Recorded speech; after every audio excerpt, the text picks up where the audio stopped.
Assalamualaikum warahmatullahi wabarakatuh. Sebelumnya perkenalkan, saya Anissa Rahima Putri dengan NIM C1 CN024030. Di kesempatan kali ini, saya akan membahas dan memaparkan terkait materi mengenai pajak penghasilan badan. Nah, nantinya kita akan bahas lebih dalam lagi mengenai siapa saja sih subjek dari PPh Badan, bagaimana objeknya, norma perhitungan, dan bagaimana pembukuannya, serta apa saja sih tarif-tarif dari PPh Badan. Nah, PPh Badan.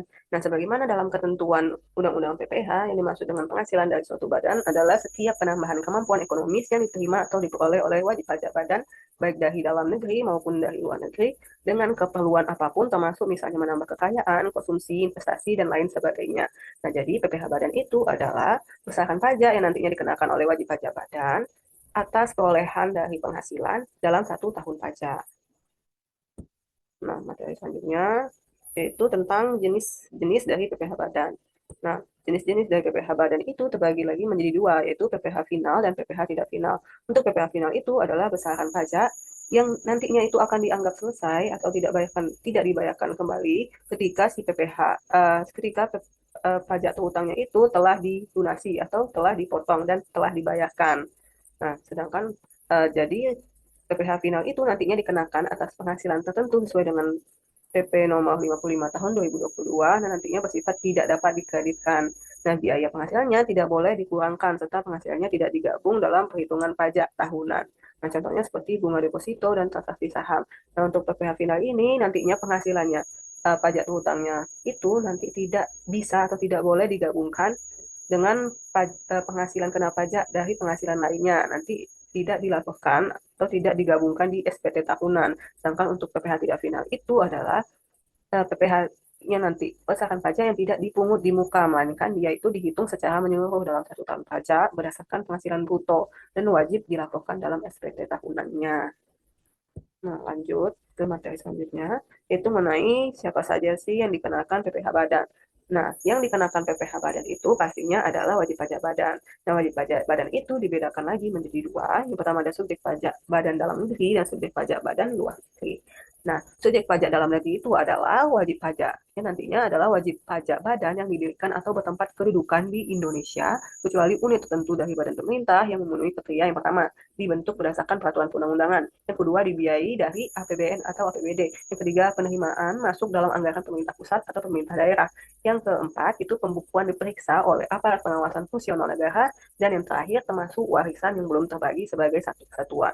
Nah, sedangkan untuk subjek pajak badan luar negeri itu adalah wajib pajak badan yang tidak didirikan dan tidak bertempat kedudukan di Indonesia, tetapi dia menjalankan usaha atau kegiatan melalui bentuk usaha tetap di Indonesia atau menerima penghasilan dari Indonesia tanpa melalui badan usaha tetap.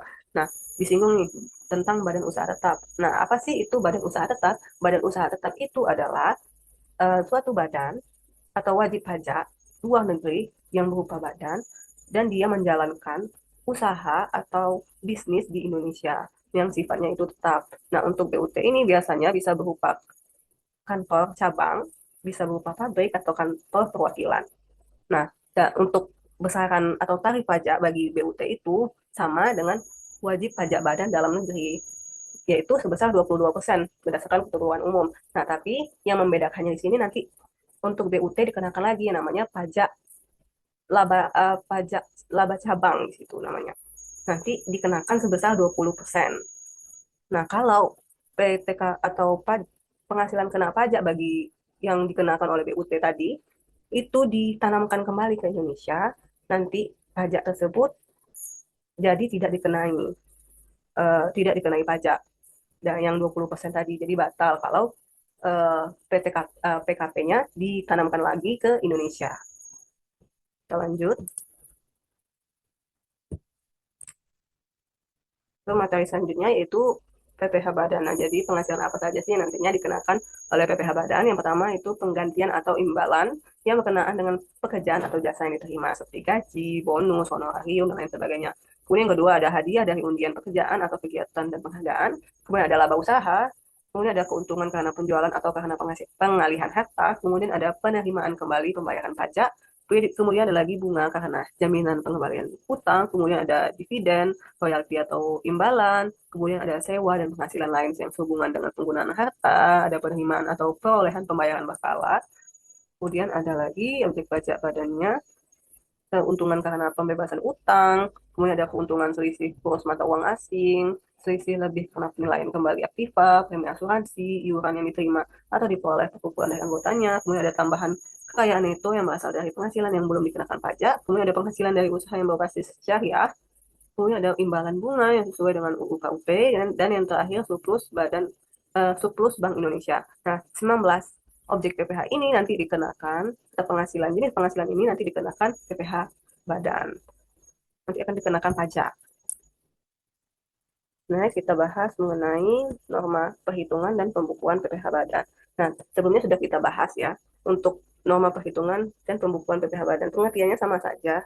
Kita ulas kembali. Pembukuan itu adalah suatu proses pencatatan atau mengumpulkan data dan informasi keuangan yang meliputi harta, kewajiban, modal, penghasilan, dan biaya, serta jumlah harta perolehan dan penyerahan barang atau jasa yang nantinya ditutup dengan penyusunan laporan keuangan. Nah, sesuai dengan pasal 28 UU KUP, wajib pajak badan itu wajib melakukan pembukuan. Nah, sedangkan NPPN atau norma perhitungan penghasilan neto adalah metode penghitungan penghasilan neto nantinya dihitung dengan mengalihkan presentasi norma tertentu terhadap penghasilan bruto yang diperoleh. Nah, NPPN ini hanya berlaku bagi wajib pajak orang pribadi yang melaksanakan usaha dan pekerjaan bebas yang berada peredaran brutonya itu berada di bawah 4,8 miliar.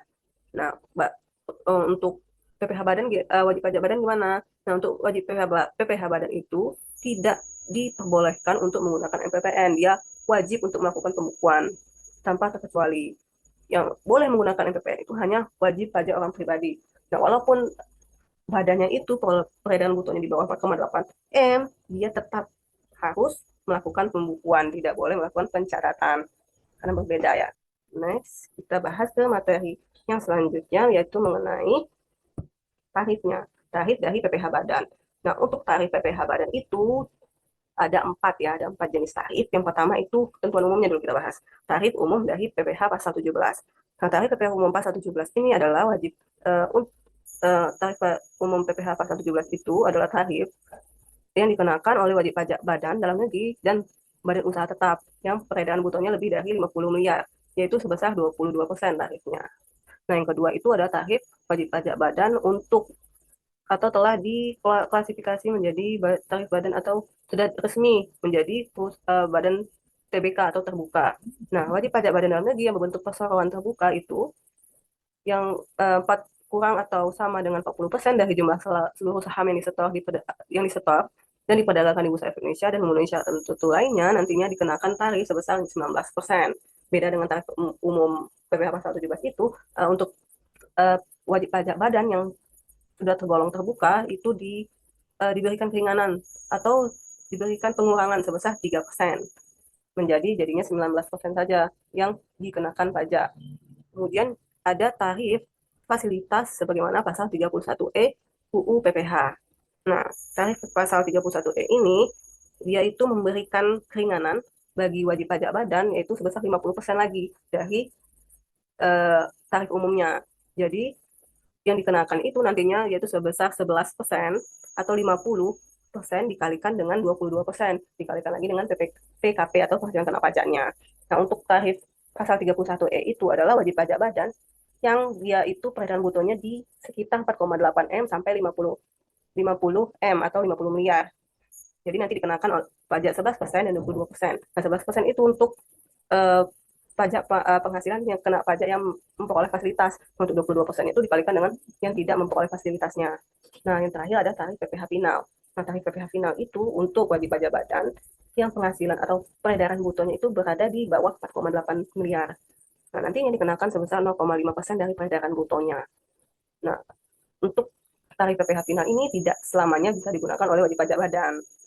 Nah, ada batas waktunya. Dan tarif PPh final ini bukan untuk WP badan saja, tapi untuk WP pribadi juga. Nah, jadi ada batas waktunya. Yang pertama untuk wajib pajak orang pribadi itu, batas waktunya itu 7 tahun. Sejak penggunaan tarif sudah 7 tahun, kalau dia masih di bawah 4,8 M, dia bisa menggunakan tarif pasal 31E. Nah, untuk PPh badan, untuk PPh badan berbentuk PT, itu biasanya batas waktunya 3 tahun sejak penggunaan tarif PPh final. Untuk berbentuk firma, CV, atau koperasi itu batas waktunya 4 tahun. Nah, walaupun setelah masa atau batas waktu itu perolehan brutonya di bawah 4,8 M, dia tidak bisa lagi pakai PPh final. Tapi kalau dia berada di 4, di bawah 4,8, dia bisa menggunakan fasilitas tarif fasilitas 31E gitu. Nah, biar nggak bingung, kita langsung ke contoh soal saja. Nah, di sini kita bahas dulu cara menghitung PPh badannya. Nah, pajak penghasilan dihitung dengan mengalihkan dasar pengenaan pajak terhadap tarif pajak tertentu sebagaimana diatur dalam UU PPh pasal 17. Nah, adapun dasar pengenaan pajak dalam istilah kepajakan dinamakan dengan penghasilan kena pajak. Nah, untuk menghitung PPh terhutang dapat digunakan dengan rumus berikut ini. Nah, untuk PPh terhutang, wajib pajak badan itu adalah perhitungannya penghasilan kena pajak nanti dikalikan dengan tarif pasal 17 tadi yang sebesar 22%. Nah, PKP ini didapat atau penghasilan kena pajak ini didapat dari penghasilan neto dikalikan dengan tarif pasal 17. Nah, penghasilan neto itu adalah penghasilan bruto dikurangi dengan biaya-biaya yang dikenakan oleh Undang-Undang PPh. Kita langsung saja ke contoh soal. Nah, jadi misalnya itu jika kasusnya wajib pajak badan omsetnya atau peredaran brutonya sekitar 4,8 M sampai dengan 50 M. Nah, di sini ada PT Jaya, peredaran brutonya pada tahun 2024 itu sebesar 30 M. Nah, penghasilan kena pajaknya sebesar 3 miliar. Nah, untuk perhitungannya nanti dibagi dulu. Kita cari dulu untuk penghasilan kena pajak dari bagian peredaran bruto yang memperoleh fasilitasnya dulu. Nah, jadi rumusnya itu 4,8 M dibagi dengan peredaran brutonya. Nah, peredaran brutonya di sini 30 M kan, kemudian dikalikan dengan penghasilan kena pajaknya. Penghasilan kena pajak kan 3 M.